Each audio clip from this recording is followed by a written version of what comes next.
பக்திக்கு தலை சாய்த்த புகழூர் கோணபிரான். தாடகையின் பக்திக்கு தலை சாய்த்த பணந்தாள் செஞ்சடையப்பர் வரலாறு மிக புகழ் பெற்றது. அதுபோன்றே புகழூர் மேவிய புண்ணியரான அக்னீஸ்வரரும் ஓர் அசுரனுக்காக தமது சிரசை சாய்த்திருக்கிறார்.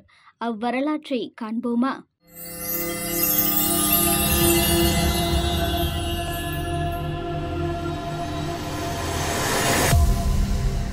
பானாசுரன் என்கிற அரசன் தன் தாயின் சிவபூஜைக்காக அனுதினமும் 108 லிங்கங்களை கொண்டு வருவது வழக்கம். இவற்றுள் 107 லிங்கங்கள் கைகளால் சமைக்கப்படுபவை. 108வது லிங்கம் மட்டும் பூலோகத்தில் இருந்து பெயர்த்து எடுத்து வரப்படும்.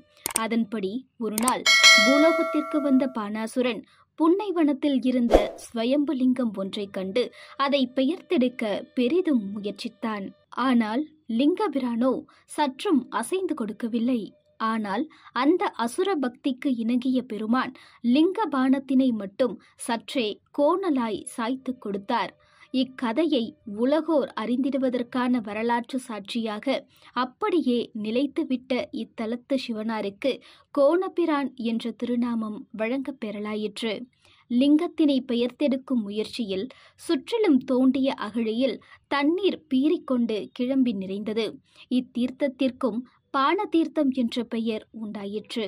முற்காலத்தில் கோவிலை சூழ்ந்து இந்த அகழி இருந்ததாம். கோவிலுக்குள் செல்வதற்கு படகை உபயோகப்படுத்தி உள்ளார்கள். இத்தலத்திற்கு எழுந்தருளிய அப்பர் பிரானும் படகின் மூலமாகவே கோவிலுக்குள் சென்றதாக செவிவழி செய்தியும் உள்ளது.